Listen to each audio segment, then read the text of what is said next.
pagi Saudara Teras Maluku, jumpa lagi bersama Beta Priska Birahi dalam Ngobrol Bareng Teras Maluku. Di acara Ngobrol Bareng ini tentu Beta tidak sendiri, ada beberapa rekan narasumber yang sudah hadir untuk menemani Beta di saat ini. Dan di kali ini ketong semua akan membahas mengenai satu tema, yaitu Press Freedom di era konvergensi media di Maluku. Nah, ini seperti apa? Sudah ada Beta punya rekan, sahabat juga di lapangan, dan salah satu mentor juga. Beta perkenalkan teman ngobrol Teras Maluku hari ini, ada Abang Iqbal, Taufik Iqbal sebagai Sekjen LBH Pers Ambon. Selamat pagi Abang. Pagi. Sehat Abang? Sehat. Coba selamat pagi Abang. Selamat pagi. Hari ini datang dengan semangat. Ada semangat di awal tahun ini nggak sih Abang? Luar biasa semangatnya. Iya. Karena kita baru menyelesaikan laporan akhir tahun. Nah, ini maksudnya sudah tercium aroma-aroma laporan, tapi tentunya akan disampaikan dengan sesuatu yang lebih menarik buat saudara semua, karena ini menjadi salah satu catatan dan juga wajah pers kita di Maluku. Terima kasih Abang Iqbal, dan juga kita punya rekan di lapangan juga, ada Tajudin Buano sebagai Ketua Aji Ambon. Selamat pagi Abang Taju. Pagi Kak, saudara semua pagi. Sehat hari ini? Alhamdulillah sehat. Oke. Bagaimana kondisi di awal tahun ini? Kalau Abang tadi semangat, di awal tahun ini menyambutnya dengan seperti apa nih? Awal tahun ini sangat padat ya, sangat bersemangat karena di Januari kita udah banyak diskusi. Bahkan kemarin baru dengan tema yang beririsan sebenarnya. Jadi sangat bersemangat, apalagi diundang dan di hari ini juga dengan tema yang sama. Jadi semangat itu masih membara gitu ya. Masih membara, oke. Yeah. Dan memang saudara semua, untuk perkembangan pers kita di Ambon, di Maluku pada umumnya, ini wajahnya seperti apa, kita memang tidak bisa secara umum menyampaikan sudah majukah atau berkembangnya sampai di mana. Kita ada beberapa hal-hal yang lebih spesifik yang akan dibahas. Salah satunya adalah mengenai beberapa kasus yang tercatat. Dari kasus-kasus ini, saudara, akan menggambarkan bagaimana wajah kebebasan pers kita di Maluku, khususnya di Kota Ambon. Dan seperti kita ketahui bersama dari laporan tahunan LBH Pers sudah yang diterbitkan, sedikitnya ada 3 kasus. Namun sebelum kita bahas ketiga kasus ini, perlu saudara dan juga kita semua ketahui bahwa perkembangan media, perkembangan pers di Maluku, di Kota Ambon sudah sampai sejauh mana. Dan hari ini mungkin saudara semua juga sudah bisa melihat itu dan bisa mengetahui itu, bahwa sampai hari ini kita bisa melihat bahwa proses peliputan, pengabaran itu sudah tidak lagi seperti yang beberapa tahun belakangan, beberapa tahun silam ya, bahwa akan ada proses peliputan, pencarian, lalu ada waktu-waktu tertentu atau deadline tertentu untuk disampaikan.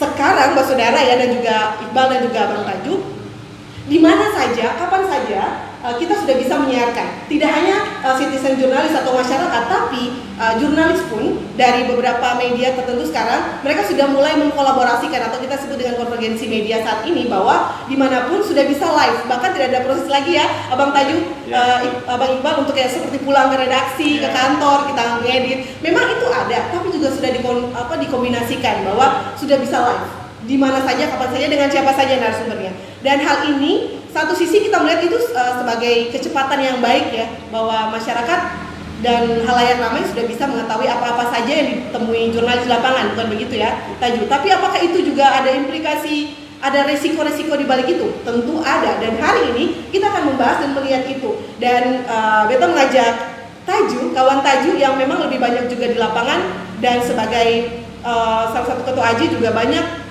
menemui hal-hal seperti itu, dan gambaran peta suasana perkembangan pers kita di Maluku seperti apa. Silakan Abang Taju. Iya, terima kasih Kak. Sangat semangat sekali ya tentunya menyambut tahun baru ini. Kita bersyukur bahwa hari ini kita masih tumbuh dalam ekosistem pers yang baik gitu. Kalau secara umum kita membaca laporan Menteri LBH, kemudian kita combine dengan data terbaru dari penelitian dari beberapa lembaga, termasuk Dewan Pers bersama salah satu universitas di Jakarta, yang dilakukan akhir tahun kemarin. Memang pers Maluku dalam kategori perkembangan jumlah media ini sangat pesat ya, kita lihat. Kalau di laporan teman LBH sekitar 61, di laporan yang kita dapat ternyata ada lebih dari ratusan gitu. Ratusan media online maupun cetak dan elektronik. Sementara kita lihat dia tidak seimbang dengan data yang terdaftar di Dewan Pers ya. Dewan Pers hanya sekitar 19 gitu ya. Artinya apa? Di saat pers kita yang tumbuh berkembang tetapi tidak dibarengi dengan pendataan yang baik, yang valid gitu ya. Sehingga impactnya adalah kemudian kita tidak mau memverifikasi mana media yang kemudian secara aturan teraplikasi di Dewan Pers maupun yang tanda petik abal-abal gitu. Dari segi apa namanya jumlah media sangat besar. Yang kedua, dari segi persaingan bisnis ya, saya lihat bisnis sangat Maluku beberapa tahun terakhir ternyata orang sudah mulai pintar mengelola media gitu ya. Dan itu sebagai salah satu indikator bisnis di sini. Iya, ada. Makanya muncul konvergensi media. Ya. Kita bikin konvergensi media itu tidak gampang ya, Eka ya. Kita tahu bahwa dulu konvensional koran kemudian beralih ke digital. Ya. Ada konten video dan gambar dan sebagainya itu membutuhkan anggaran. Maka untuk bertahan di pers di Maluku, maka memang dibutuhkan kreativitas memang dari pelaku bisnis media. Ya. Saya kira. Lalu terkait dengan wajah kebebasan pers, saya lihat tahun kemarin bahkan punya 3-4 sebenarnya, dan terakhir di SMB itu kan sudah divonis ya, dia sudah menjalani hukuman 7 tahun, 7 bulan. Meskipun menurut kita itu masih sangat rendah ya, tetapi paling tidak sudah ada presiden yang baik dari institusi penegak hukum dalam arti kepolisian dan kejaksaan ya. Update terakhir ternyata si pelakunya sudah ditahan dan sudah menjalani proses penjara itu. Kami sangat mengapresiasi ya sebenarnya lembaga hukum ya dalam kejaksaan dan kepolisian yang sebenarnya dengan dorongan publik, teman-teman LBH, teman AJI dan teman wartawan semuanya, PWI dan EJT, ternyata kemudian juga teman Komnas HAM suara-suara itu didengar gitu. Dan kita berharap 3 kasus yang lainnya tadi yang di awal tadi Ika sebutkan sebenarnya juga harus sampai di meja hijau ya, tapi ya itulah proses yang kemudian terjadi dan faktanya memang tidak tuntas sampai di meja hijau. Iya, 3 kasus tadi mungkin biar Mbak Saudara semua kita ingatkan kembali, refresh atau ada yang belum tahu. 3 kasus tadi ya, yang pertama adalah kasus pelaporan dari Gubernur Maluku Murad Ismail terhadap media Siwa 5. Itu mengenai pencemaran nama baik atas peliputan terkait mobil pribadi yang dijadikan mobil dinas. Kalau Pak Saudara masih ingat, ada beberapa liputan yang viral membahas orang nomor 1 di Maluku. Kemudian yang kedua mengenai pelaporan PLT Kadis Pendidikan Insun Sangaji ya terhadap media online Tifa Maluku. Kalau tidak salah seperti itu, Tifa Maluku. Juga yang terakhir rekan-rekan kita sendiri di lapangan ya, Bang Iqbal dan Taju, yaitu Mesya Marasabesi, salah satu jurnalis di Tribun Ambon yang waktu itu dibentak dan dipaksa ya, dipersekusi juga untuk menghapus rekaman ketika meliput sidang rapat terbuka ya di DPR Provinsi Maluku ya. Nah itu langsung yang paling fresh seperti itu ya. Dari 3 kasus ini Taju bisa sedikit jelasin kepada Mbak Saudara semua gambaran mengenai 3 kasus ini seperti apa. Tadi sempat disebutkan sayangnya tidak sampai ke meja hijau seperti kasus yang sebelumnya yang disebutkan. Ya memang soal kasus gubernur sebenarnya cukup heboh ya. Iya sangat heboh. Orang nomor 1 di Maluku. Karena sesuatu yang berkaitan dengan kekuasaan memang pasti heboh gitu ya. Dan saya angkat jempol terhadap Siwa 5 sebenarnya secara pribadi misalnya institusi kami menilai Siwa 5 agak cukup berani berhadapan di kekuasaan dalam politik yang sebenarnya kekuasaan sendiri sebenarnya tidak punya pengetahuan luas sebenarnya terkait dengan mekanisme penyelesaian yang kita pers sebenarnya. Itu kan sebenarnya salah ya, kebablasan karena semangatnya adalah ingin mencari memulihkan nama baiknya tetapi jalurnya salah gitu. Salah di jalur. Iya, karena harusnya kan ke Dewan Pers sebenarnya ya. Tapi dia melapor ke kepolisian, artinya itu produk jurnalistik ya, bisa dibawa ke ranah pidana atau diserahkan di kepolisian, dan kita juga bahas masuk dalam indikator IKP tahun-tahun sebelumnya. Dan kita harus jujur bilang ke publik waktu itu memang salah sebenarnya ya. Bahkan kita tahu orang yang melaporkan itu juga punya pengetahuan hukum yang baik sebenarnya. Harusnya menjadi contoh yang baik, tidak melaporkan ke kepolisian ya. Dilapor ke kepolisian. Tapi saya menyela sebentar mengenai gambaran pelaporan itu adalah dari pihak kuasa hukum atau pengacara dari Pak Gubernur sendiri memahami itu bahwa kuasa hukum atau pihak kepolisian yang nanti akan berurusan dengan Dewan Pers. Ada anggapan kayak gitu, dan mungkin masyarakat juga, Pak Saudara juga ada yang berpikir demikian. Tidak bisa membedakan ini kasus ini memang harus masuk ke pihak kepolisian atau ke Dewan Pers dulu. Mungkin ada anggapan seperti itu di luar sana. Iya, itu mungkin ya. Saya kira itu karena mungkin masih kurang sosialisasi sebenarnya. Kurang sosialisasi. Tanggung jawab itu semua regulasi tentang soal pers ya. Sebenarnya bukan hanya kasusnya di gubernur sekarang, di era Asagaf juga ya ada laporan terhadap Spektrum ya, dan kemudian polisi mengembalikan laporan mereka itu konfirmasi kalau tidak salah dan itu memang dibawa ke Dewan Pers. Tapi pertanyaan adalah ketika perselisihan Dewan Pers selesai kita nggak tahu realisasi atau eksekusi daripada keputusan Dewan Pers seperti apa. Kalau misalnya Dewan Pers memutuskan harus hak jawab ini harus di media punya tanggung jawab untuk bikin itu. Gitu. Tapi apakah media istilahnya rela menyampaikan kesalahannya ke publik seperti itu? Outputnya yang kita tunggu kalau sudah proses hukum sudah sesuai ke Dewan Pers, outputnya seperti apa? Ini harus kembali lagi ke media. Saya kira kalau kita mau menelisik ya ternyata dari pergantian kepemilikan ini masih terjadi ya, artinya tidak ada perubahan yang drastis. Tidak ada perubahan yang drastis. Ada apa dengan itu? Padahal kita tahu di institusi pemerintah kan ada badan hukumnya ya, kalau nggak salah ya, bidang hukum kan. Bidang hukum. Itu kan sebenarnya mereka udah tuntas memberikan informasi ke pimpinan bahwa lo ini lo kalau misalnya terkait dengan pers kita tempuh jalur ini, Pak. Nggak bisa kita bawa ke polisi karena udah banyak contohnya Pak di era Pak Asagaf juga banyak yang laporkan ke polisi kemudian polisi lalu nggak bisa memproses itu dan menjelaskan ke mereka bahwa ini ranahnya undang pers di diskusi Dewan Pers. Iya. Jadi tidak ada perubahan signifikan, tidak ada pemahaman terhadap aturan, terutama harusnya di pemerintahan lebih memahami itu. Apalagi kalau pemerintah udah nggak pemahamannya masih kurang, apalagi kita masyarakat level bawah gitu. Kalau kita yang kalangan pers itu sudah tahu, tapi ke masyarakat pembaca, saya kira belum semua tahu soal itu. Di atas saja belum tuntas, apalagi di masyarakat ya, istilahnya begitu.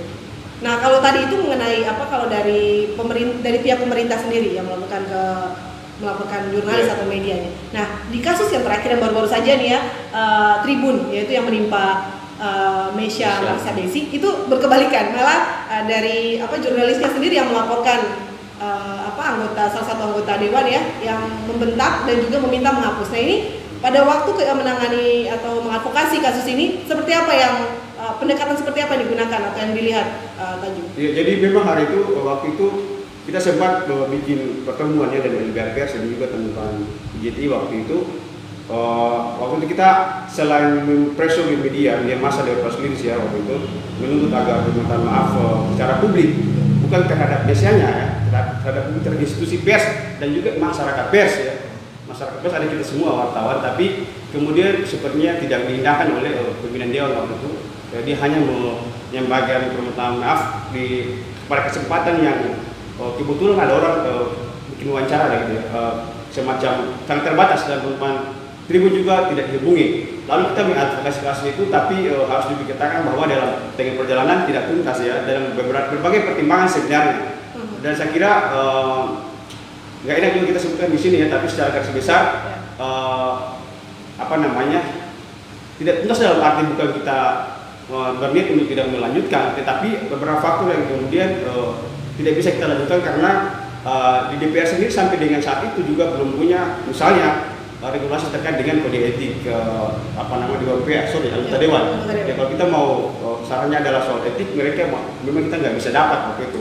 Nah, setelah itu baru kita tahu bersama bahwa sudah ada aturannya waktu itu ya, aturan terkait dengan kalau nggak salah kode etik atau kode etik anggota dewan lah. Ya kemudian kalau melakukan perbuatan yang menyalahkan berarti harus seperti apa aturannya berikutnya lewat BK ya. Dari pimpinan dewan. Nah, dari kasus ini kan juga kita ketahui juga Mesya Tribun juga melapor juga kepada meminta bantuan kepada LBH Pers.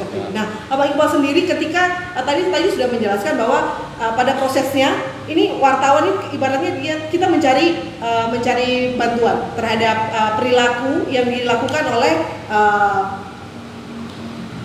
salah satu pemimpin ya di Dewan Perwakilan Rakyat Provinsi Maluku di sini, dan dari LBH Pers sendiri melihat kasus ini seperti apa. Tadi kalau Tajuk bilang dari kita ada kode etiknya, tapi sayangnya apa yang sewajarnya harus dilakukan. Kita sebagai jurnalis kita mendapat sebuah tindakan yang tidak mengenakan. Tentu kita mau mengharapkan ada itikat baik. Nah, cuman tadi sempat dimention bahwa belum ada etika atau aturan yang mengatur itu. Nah, kalau dari LBH Pers sendiri melihat kasus model-model seperti ini dan menangani kasusnya Mesia kemarin seperti apa? Baik, terima kasih Ika. Untuk LBH Pers sendiri kita bekerja cepat tanggap. Iya. Begitu ada laporan, Langsung. ya kita di LBH Pers untuk litigasi maupun non litigasi Iya. semua berawal dari laporan. Iya. Dari laporan itulah nanti kita akan teliti. Iya. Ini kasusnya apakah masuk dalam kasus yang mengenai undang-undang pers sendiri, Iya. atau kerja-kerja jurnalistis, Iya. atau murni pidana. Oke, itu Nah, akan dilihat. itu kalau memang ini berhubungan dengan undang-undang pers, maka kita akan menggunakan undang-undang pers. Kita akan mengadvokasi dan mendampingi untuk Mesia tentunya. Iya. Di lain pihak kita juga tekan lewat press release, kita gandeng kawan-kawan di JTI, AJI dan sebagainya, kita melakukan press release untuk mengedukasi juga Iya. bahwa apa yang dilakukan itu salah. Iya. Karena berdasarkan undang-undang pers, Iya. ketentuan pidana dalam pasal 18 itu sudah jelas. Iya. Ancaman pidana dan juga denda bagi orang-orang yang menghalangi kerja Kerja jurnalistik. jurnalis, ya. Kebetulan yang sedang melakukan peliputan itu adalah Mesia. Mhm. Terdaftar betul-betul jurnalistik Ya. dan sedang mengerjakan karya jurnalistik. Ya. Nah, Prosesnya tepat. prosesnya tepat. Lalu kita press release, alhamdulillah sudah tertangani dengan baik. Nah, itu tapi untuk mengeluarkan rilis dan segala macam itu di satu sisi itu mungkin terlihat ini cuma rilis, menekan secara smooth, secara halus begitu. Nah, kita butuh juga ini supaya teredukasi juga terhadap misalnya pihak yang melaporkan, pihak yang melakukan tindakan kepada jurnalis Mesia begitu. Itu tentu ada sesuatu yang lebih mengikat, lebih mendorong mereka gitu. Karena kalau dilihat-lihat pers rilis saja itu terkesan cuman seperti ini gitu, dan ini butuh keadilan seperti itu. Seperti yang saya katakan di awal, bahwa press release itu setelah kita advokasi. Oke. Ada ketentuan pidananya, dan itu tentu kita tempuh lewat jalur hukum. Alhamdulillah ini bisa selesai sebelum ditingkatkan ke penegakan hukum yang lebih lanjut. Iya. Nah ini betul teringat sesuatu ketika tadi disebutkan Taju di awal bahwa ada pertumbuhan media yang cukup pesat belakangan. Mesia dan dia bekerja di salah satu media yang sudah terdaftar. Nah, bagaimana kondisinya dengan rekan-rekan jurnalis yang mungkin dari media yang baru tumbuh belakangan dan belum terdaftar? Ini kan juga salah satu perkembangan yang tidak bisa kita pungkiri bahwa menyebut jurnalis, menyebut media, tidak bisa kita menyampingkan mereka yang terdaftar atau yang baru bertumbuh. Memang itu ada proses panjang.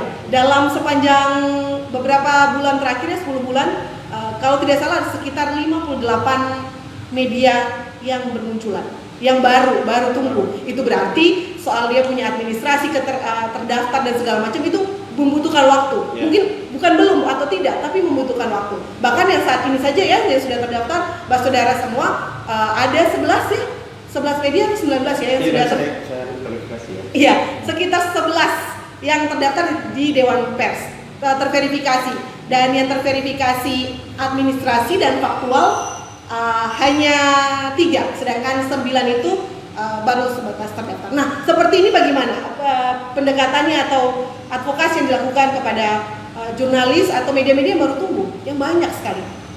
Baik, terima kasih Kak. Ya.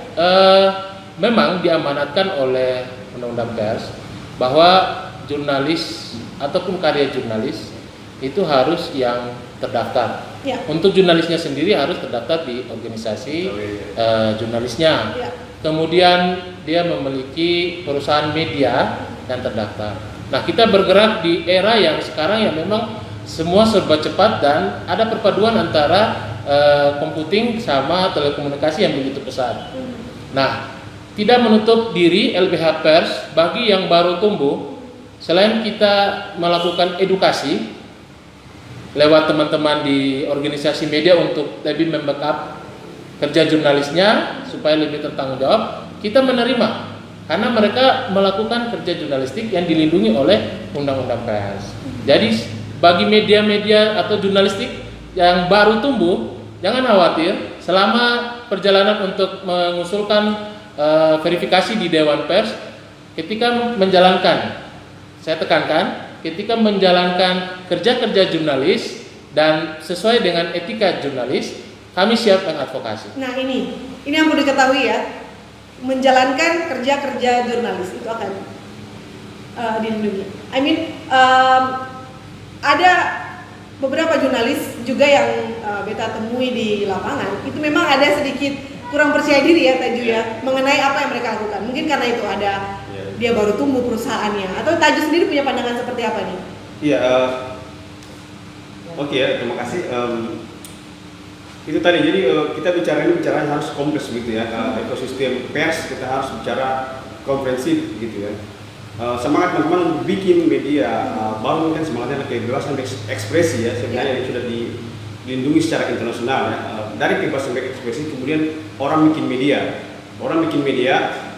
untuk menyalurkan ekspresi tadi ya. Media hanya sebagai medium untuk orang bersuara ya harus media gitu ya. Tapi di sisi lain ya, ini akan berimplikasi hukum sangat besar ya. Misalnya beruntung kemarin Mesa itu punya perusahaan Tribun yang kita tahu salah satu media online terbesar di Indonesia yang tentu punya badan hukum jelas, punya ombudsman jelas, punya tim hukum yang jelas. Nah, bagaimana kalau persoalan hukum itu mencekik media kecil? Nah ini problemnya. Siapa yang disalahkan di sini ya?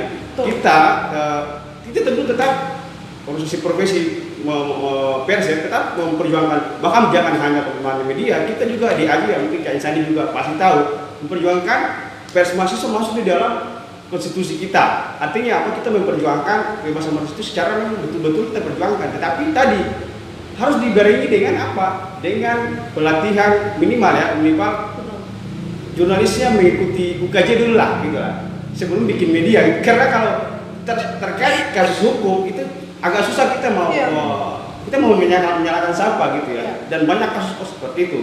Nah, dan sirkel IKA 50 lebih itu cukup apa ya? Dalam 10 bulan terakhir 5-8 ya, luar biasa loh. Dan ini saya sampaikan di hasil survei yang nanti boleh dikopi di saya, tambahkan dengan data Dewan Pers ya. Dewan Pers dan Universitas Islam Negeri Yogyakarta, Mas Duki ada kawan-kawan yang bikin survei itu ya, saya salah satu numeratornya di Maluku. Ternyata dari 83 media yang saya input di data, hampir 90% tidak punya lokasi kantor, tidak punya alamat, tidak punya redaksi. Apalagi yang dengan tanya soal izinnya ya, atau PT minimal ya. Ibaratnya mau berkirim surat bingung kemana. Iya, makanya ini juga sebenarnya saya pikir harus menjadi stressing buat kita semua. Karena impactnya bukan hanya hukum bukan hanya hukum ya, tetapi soal nama baik pers dan jurnalis itu sendiri. Wajah kita di masyarakat. Banyak laporan yang masuk ke kita, Aji kok kenapa enggak ini? Saya bilang kita nggak bisa verify satu persatu, itu bukan dilema juga itu. Tripanji Aji ketiga ya, kesejahteraan, profesional dan independensi. Tapi kita nggak bisa bilang you harus terdaftar, you harus ini, karena banyak hal yang harus kita selesaikan ya. Sementara kita tahu ya, maaf saja, banyak yang dalam politik ada dan tidak ada, antara ada dan tiada gitu. Antara ada dan tiada. Jadi ketika ada kesalahan kita mau lari kemana? Seperti peristiwa kemarin ya, soal kasus 2 kampung di sana ya, pertikan kecil itu, ada yang nulis kan, ada 3 media yang nulis dengan judul yang bombastis ya. Lalu mereka tanya ke saya di grup ya, ketua Aji nih kenal nggak? Saya bilang, kalau Cecep saya kenal ya, referensi grup saya kenal. Tapi kalau yang dulu saya nggak kenal. Oh, kenapa nggak bisa kenal? Nggak terdaftar di Aji ya? Itu bukan kewenangan kita. Saya pikir. Tapi pada saat saya menyela, pada waktu itu mereka juga meminta mempertanyakan kondisi ini kepada Taju. Kepada saya secara pribadi. Kok kenapa ada media yang nulis seperti itu? Apakah ada kode etiknya satu? Berarti dilema juga gitu. Lalu yang berikutnya siapa pemiliknya? Saya bilang cek aja di kanalnya. Kalau nggak ada. Biasanya seperti itu ya, pada website harusnya tertera. Ya, ini juga menjadi stressing seperti kata Taju kepada pemilik media. Boleh sebagai indikator bisnis ya Bang Iqbal, tapi harus jelas ya. Betul, karena kita harus membedakan mana yang memang karya jurnalis, betul-betul produk jurnalis, mana yang karya konten kreator atau influencer. Jangan sampai ini di era seperti ini bisa digabungkan semua. Oleh karena itu ada ketentuannya, media harus jelas. Minimal kejelasan itu pada kolom alamat atau situs. Iya, minimal itu sebenarnya.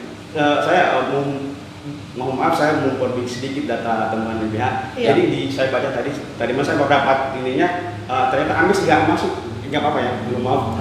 Amex sudah verifikasi Dewan Pers baik faktual maupun administrasi akan di-launching di HPN nanti. Jadi kami sudah masuk terverifikasi baik faktual maupun administrasi. Kalau kita lihat memang hanya 4 atau 3 itu ya di Maluku ya. Kalau Amex masuk berarti 4. 4 ya, Iya. sudah masuk. Berarti hanya 4 itu yang sudah Dari 11 yang terdaftar di Dewan dari Pers. 11 yang terdaftar. 6 ya. Iya, dari sekian puluh itu ya. Sekian. Iya. Gitu ya. Kalau kita ya sebagai saya juga selaku pelaku media juga sebagai ketua organisasi profesi mendorong sebanyak mungkin media tumbuh, silakan tapi tadi ingat juga bahwa kita punya ketentuan loh, ya yang minimal harus terdaftar gitu ya, ataupun enggak terdaftar faktual, ajukan dulu ke pendaftar syarat administratif gitu supaya orang tahu bahwa memang sudah ada namanya sudah ada di base Dewan Pers. Iya. Supaya ketika ada hal Dewan Pers ya nanti bisa kita udah tahu kok mereka ini berjalan. Kalau masuk ke LBH juga mau tindakannya lebih gampang. Ini bakal Iya. Betul. gimana? Karena ada kejelasan. Betul, karena kita pada prinsipnya bekerja dua sisi. Satu dari sisi litigasi sebagai lembaga bantuan hukum. Oke. Kita dilarang menolak permohonan atau permintaan kasus yang masuk. Iya. Tapi karena identik dengan pers, Iya. kekhususan kita, Iya. maka kita membawa ketentuan tersebut. Iya. Bahwa ini harus Bisa jelas, lagi, kan? betul-betul jelas. Itu memang betul-betul karya jurnalistik, Iya. perusahaannya terdaftar. Iya. Seperti Bisa itu. diproses juga Iya. biar lebih jelas. Oke. Karena coba ini saya tambah. Iya. Coba kita bayangkan ya, misalnya saya cuma analogikan saja di satu titik ke satu hari muncul misalnya 20 segera pers dengan tanda petik oleh teman-teman yang belum lengkap administrasi dan Iya. fakta. Betapa ruwetnya wajah kita. kita Berarti Abang Iqbal dan tadi juga ikutan di teror seperti apa? Jadi gitu orang, you kan bukan orang media gitu. Nah, Ini pasti kenapa? akan membingungkan juga. Meskipun you punya karya jurnalistik, you satu ada, Iya. Betul. you nggak punya institusi dalam arti nama lembaga hukum itu minimal PT.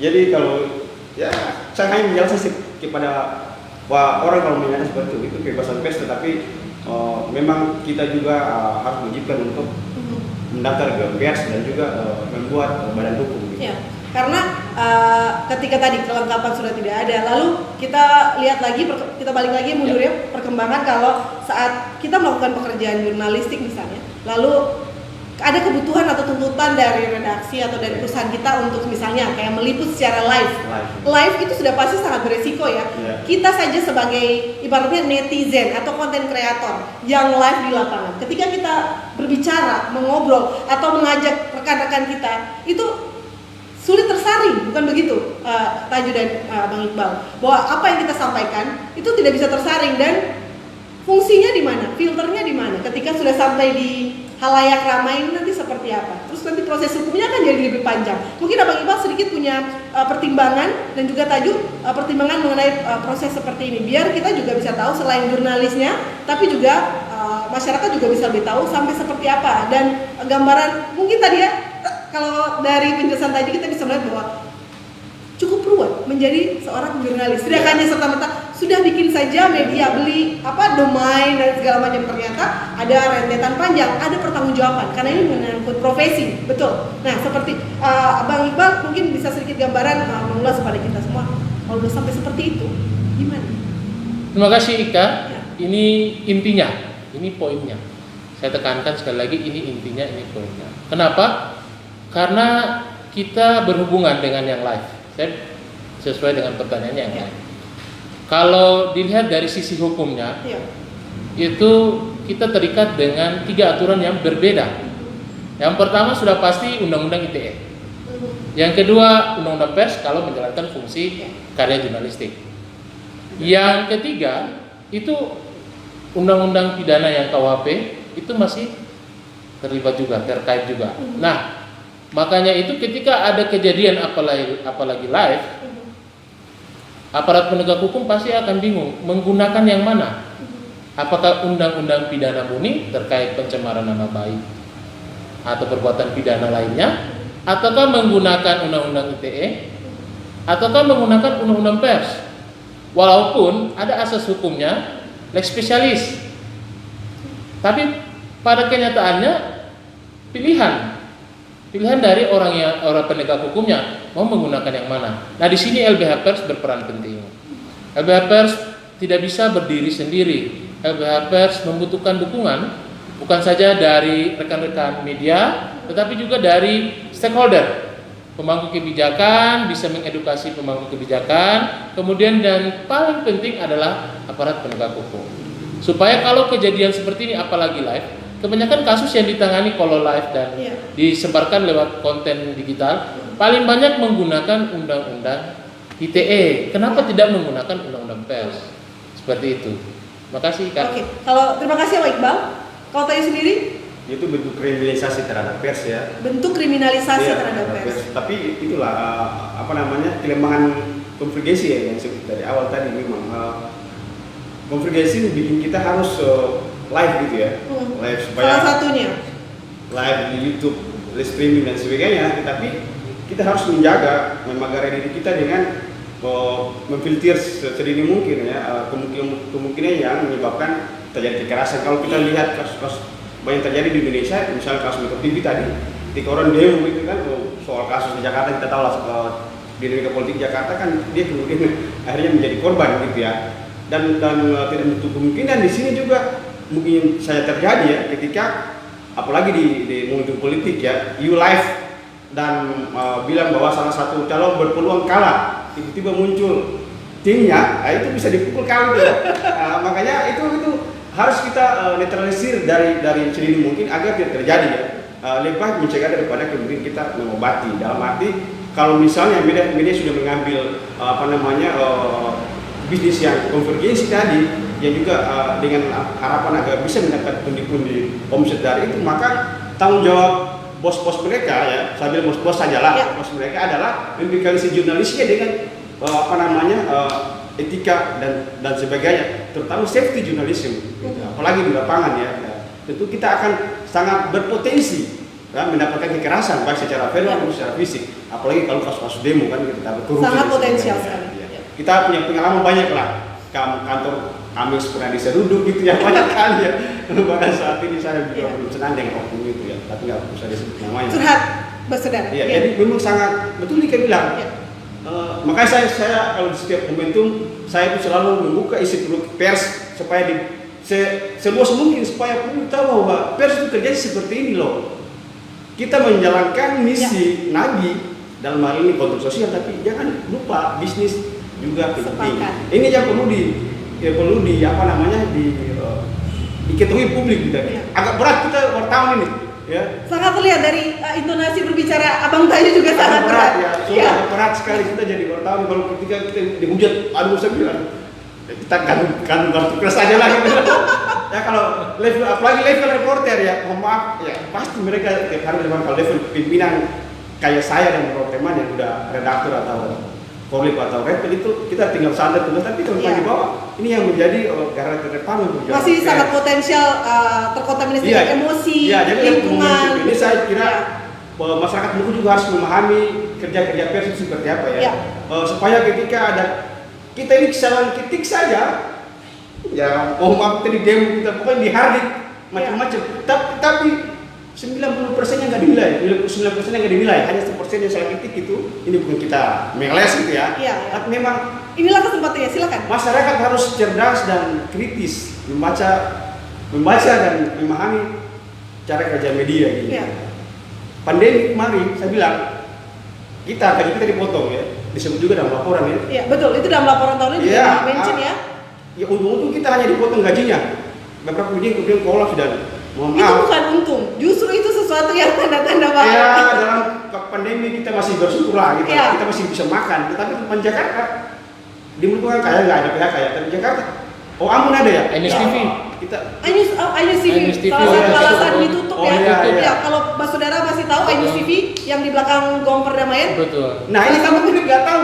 Efek pandemi. Efek pandemi. Terhadap sektor swasta yang real estate, pemerintah, keuangan, APBD itu, tapi nggak tahu bahwa dapur redaksi juga sedang kolaps. Nah itu dia salah satunya. Bukti nyata pasti Mbak Saudara semua pasti tahu. Gitu. Oke, terima kasih. Langsung dikelirkan gitu.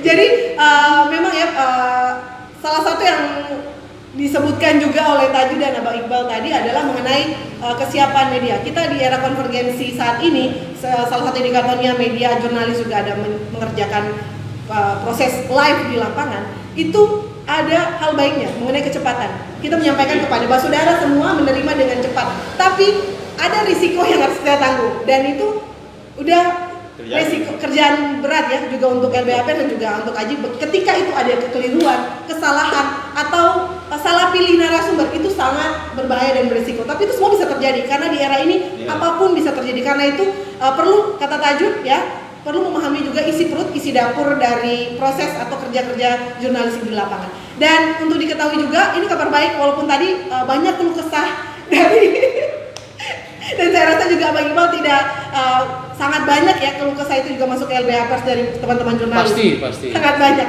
Bahwa ada kabar gembira, kabar baik bahwa di tahun 2020 ya, indeks kebebasan pers kita di Maluku, di Maluku itu ada di peringkat pertama. Tahun 2020 ada di peringkat pertama. Se-Indonesia. Tapi di 2021 dia turun. Peringkat 10, cukup jauh. Dan itu kenapa bisa sampai seperti itu? Nah, itu tadi ada gambaran yang sudah disampaikan oleh Abang Iqbal dan Tajuk seperti itu. Tapi boleh dibilang di Maluku, kita di Maluku pers dan juga saudara semua perlu ketahui bahwa kebebasan kita cukup baik lah ya, walaupun memang ada sempat turun jauh dari hanya berselang 1 tahun. Tapi itu menjadi indikator bahwa kerja kita punya tanggung jawab besar. Selain sebagai tanggung jawab ke masyarakat, tapi tanggung jawab ke dalam, bukan begitu ya? Karena itu akan berurusan juga dengan hukum kitanya, bukan masyarakatnya, betul Pak Iqbal ya? Tapi kepada profesi kita. Dan Beta juga berharap, Katong berharap semua bahwa kerja-kerja jurnalistik ke depan ini tidak melupakan unsur-unsur tadi, kode etik dan juga batas-batas hukum yang harus kita lakukan. Walaupun kita sedang live atau di kondisi-kondisi tertentu yang memang tidak membutuhkan proses banyak seperti dulu, proses pengeditan, mungkin ada waktu-waktu tertentu ada perubahan informasi kan, kalau dulu sangat memungkinkan ya ada perubahan terjadi di tengah dan kita akan melakukan penambahan. Dan juga ada pesan tadi yang mungkin seperti Tajuk dan Abang Iqbal bilang bahwa ada pertumbuhan banyak sekali media, dan berharap pemilik media itu menjadi stressing juga untuk kita untuk melengkapi administrasi dan juga kelengkapan dari jurnalisnya, sehingga apapun pekerjaan kita di lapangan kita benar-benar merasa aman dan terlindungi, baik dari kode etik kita maupun dari aspek hukum. Betul. Dan itu tadi sedikit gambaran, bukan sedikit, cukup banyak ya, menggambarkan dari isi perut jurnalis dan juga gambaran dari LBH Pers bagaimana kasus-kasus yang tercatat. Ini yang tercatat dan terlapor. Iya. Dan kita berharap juga masyarakat bisa paham bagaimana gambaran kita media di Maluku saat ini dan pergolakan kita sebagai jurnalis di lapangan. Dan kita akan jumpa kembali mungkin dalam topik yang serupa di pertengahan tahun atau beberapa waktu ke depan dengan informasi atau update terkini ya mengenai warna kita media di Maluku. Terima kasih Taju yang sudah begitu bersemangat dan jujur sekali menggambarkannya. Ya, harus jujur biar publik tahu kan. Harus jujur biar publik tahu. Dan Abang Iqbal terima kasih untuk semua bantuannya, perannya membantu jurnalis dan media.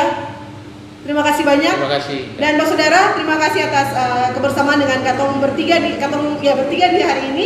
Beta Priska Birahi. Sampai jumpa di ngobrol bareng Teras Maluku lainnya. Selamat pagi.